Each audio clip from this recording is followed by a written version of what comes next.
नमस्कार दोस्तों, इस वीडियो में हम लोग बात करेंगे यूपी पीजीटी 2013 के अंतर्गत भूगोल से पूछे गए 101 नंबर प्रश्न से 125 नंबर प्रश्न तक, मतलब कुल मिला के हम 25 प्रश्नों को देखेंगे और उनको सॉल्व करेंगे। इसके पहले के दो वीडियो में हम लोगों ने 100 प्रश्नों को सॉल्व किया है। तो जो पहला प्रश्न पूछा गया है वो पूछा गया है कि रिफ्ट घाटी किसका परिणाम होती है। ऑप्शंस दिए हुए हैं वलन, भ्रंशन, समवलन, नापे।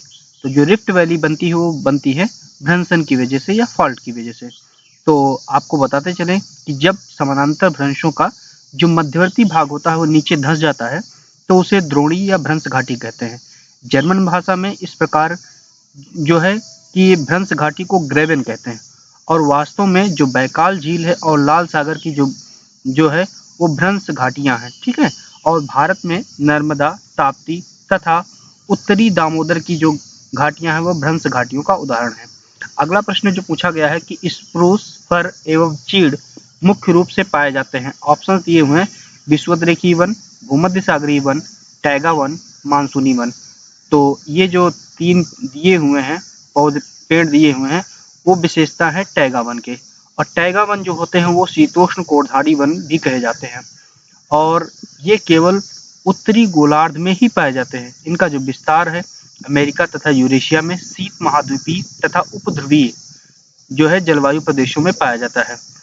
अगला हम लोग प्रश्न देख लेते हैं कि क्या पूछा गया है कि भारत में निम्नलिखित में से जनसंख्या वर्षों में किस वर्ष जनसंख्या में सर्वाधिक प्रतिशत बदलाव अंकित किया गया। ऑप्शंस दिए हुए हैं 1971, 1981, 1991 और 2001।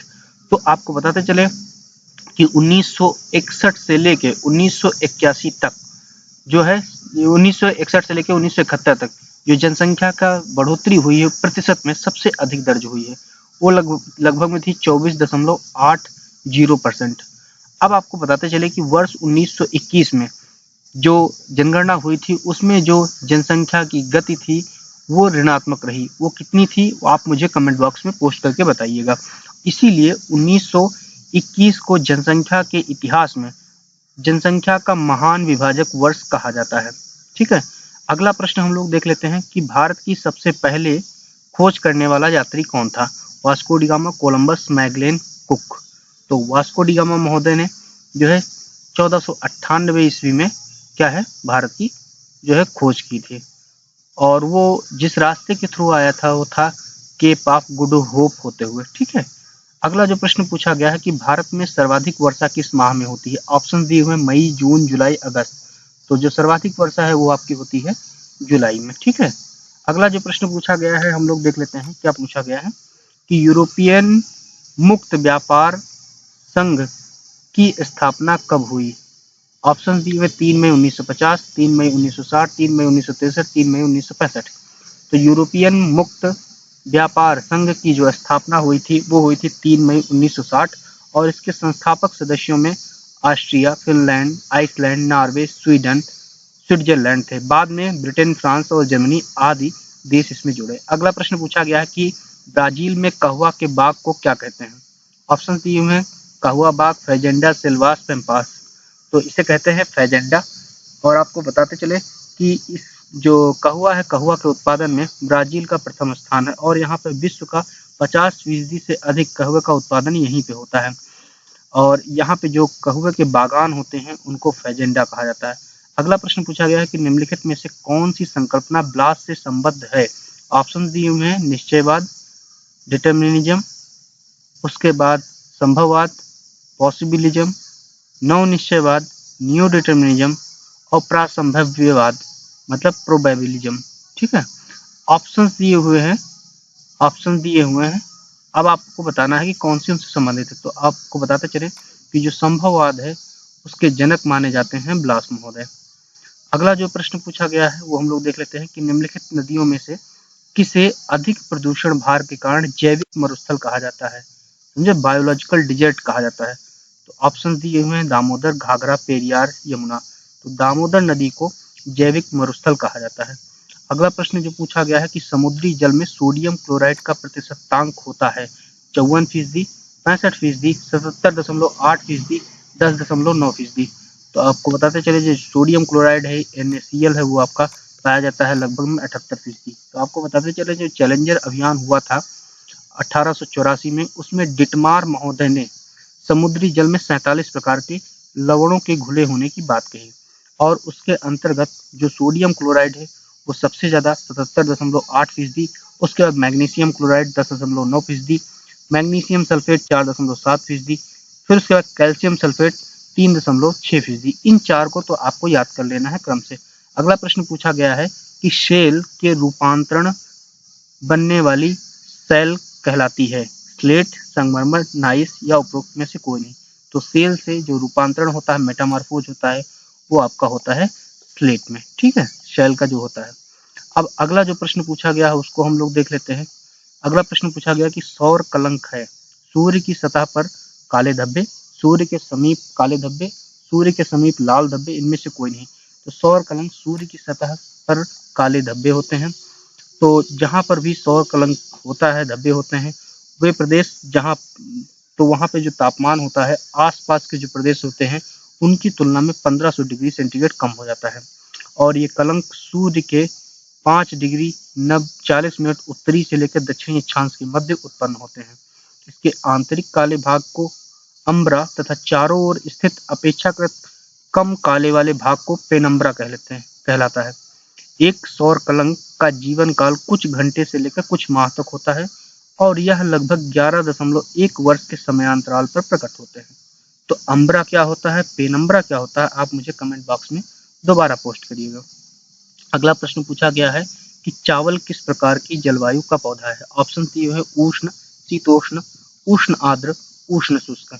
तो आपकी जो चावल है वो आपका है किसका, किस प्रकार का पौधा है, वो है आपका उष्ण कटिबंधीय आर्द्र पौधा। ठीक है, उष्ण आर्द्र। तो आपका विकल्प नंबर कौन सा सही हो जाएगा, सी। यहाँ पे आपका गलत दिया हुआ। ठीक है, और आपको बताते चले कि चावल के लिए सबसे बेहतर जो तापमान की कंडीशन होती है वो होती है 24 डिग्री से 27 डिग्री के मध्य में, और जो वर्षा की आवश्यकता होती है वो 125 से 200 सेंटीमीटर तक होती है।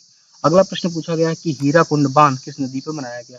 ऑप्शन है गोदावरी, महानदी, कोसी, बराकर। तो आपका ऑप्शन है महानदी। अब आपको बताते चले कि महानदी को उड़ीसा का शोक कहा जाता है, सरो ऑफ उड़ीसा कहलाती थी, लेकिन उसके बाद उस पर जो बांध बना 4801 मीटर लंबा व 61 मीटर ऊंचा, जो कि विश्व का सबसे लंबा बांध है, उसकी वजह से वहां पर बाढ़ में कमी दर्ज की गई। अगला प्रश्न पूछा गया है कि वान थ्यूनन के कृषि अवस्थिति सिद्धांत की अंतिम पेटी को कहा जाता है ईंधन की लकड़ी का क्षेत्र, गहन कृषि का क्षेत्र, फसल कृषि जिसमें पड़ती है वह पशुचारण हो, और तीसरा पशुचारण केवल। तो पशुचारण वाला जो है आपका ऑप्शन सही है, डी वाला। अब जो है हम आपको बताते चले कि इनकी जो पेटियां थी 6 पेटियां थी। ठीक है, तो इन्होंने तुलनात्मक लाभ सिद्धांत के आधार पर सर्वप्रथम वान थ्यूनन महोदय ने कृषि अवस्थित सिद्धांत का जो है विश्लेषण किया, और जो उन्होंने बताया कि जो पहली पेटी है उसमें साग सब्जी की खेती व दुग्ध पालन, दूसरे में ईंधन के लिए जलाऊ लकड़ी, तीसरे में गहन कृषि पद्धति द्वारा अन्न की खेती, चौथे पांचवें विस्तृत पद्धति की खेती और अन्न उत्पादन, और छठे में जो है पशुपालन के लिए बताया था। ठीक है, अगला जो है प्रश्न जो पूछा गया है वो हम लोग देख लेते हैं कि निम्नलिखित में से किसमें सर्वाधिक जैव विविधता पाई जाती है। अब आपको बताते चले कि जो जैव विविधता आज ही 22 मई 2021 ना 22 मई को विश्व जैव विविधता दिवस मनाया जाता है, इसको आप याद कर लीजिएगा। ठीक है, तो जैव विविधता पाई जाती है, आपसे पूछा गया शीतोष्ण पर्णपाती वन बायोम में, उष्ण कटिबंधीय वर्षावन बायोम में, शीतोष्ण घास बायोम में, सवाना बायोम में।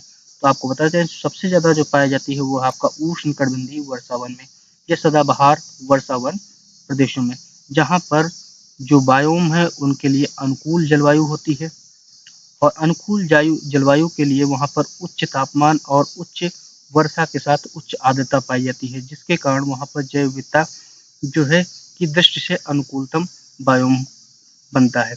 अगला प्रश्न पूछा गया है कि निम्नलिखित में से कौन सांस्कृतिक भूगोल विद्ता है। ऑप्शन दिए हुए हैं जेफरसन, सैंपल, हंटिंगटन, कार्ल सावर।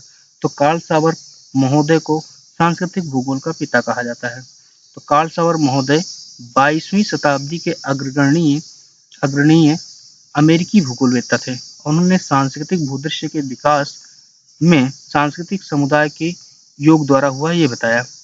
ठीक है, अगला जो प्रश्न पूछा गया है, फ्रांस में मानव भूगोल की नींव किसने डाली थी? ऑप्शन दिए हैं जीन ब्रून्स, डिमांजिया, परपिल्लो और बिडाल डी लाब्लास। तो बिडाल डी लाब्लास महोदय ने जो है फ्रांस में मानव भूगोल की नींव डाली थी। इन्होंने ही जो है संभववाद की संकल्पना का इनका जो है जन्मदाता माना जाता है, और इन्होंने एक बुक लिखी थी जो है ह्यूमन ज्योग्राफी, जो कि बाद में उनकी मृत्यु के पश्चात 1921 में प्रकाशित हुई थी।